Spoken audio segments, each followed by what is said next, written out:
সিলেটের গোলাপগঞ্জে জুলাই পদযাত্রায় এনসিপি নেতা সার্জিস আলমের গাড়িতে হামলা ও ভাঙচুর করেছে দুর্বৃত্তরা। এ সময় এনসিপির গাড়িবহর ঘেরাও করে নানা স্লোগান দিতে দেখা যায়। এর আগে দুপুরে গোলাপগঞ্জ পৌর মিলনায়তনে শহীদ পরিবারের সাথে মতবিনিময় সভা করেন সার্জিস আলম ও সংসদ সদস্য মাহমুদা মিতু সহ কেন্দ্রীয় নেতারা। সেই সভা শেষ করে ফেরার পথে ঘটে হামলার এই ঘটনা। এজন্য ছাত্রদলের নেতাকর্মীদের দায়ী করেছে এনসিপি। ঘটনাস্থলে পুলিশ উপস্থিত থাকলেও তাদের তেমন কোনো তৎপরতা ছিল না।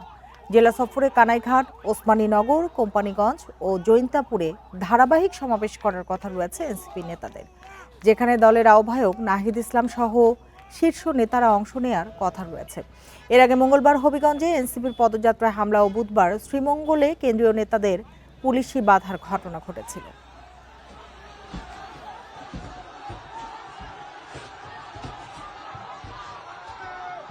আমরা প্রশাসনকে আহ্বান করি, দয়া করে আপনারা আপনাদের পেশাদারিত্বটা আর বিক্রি করে দিয়েন না।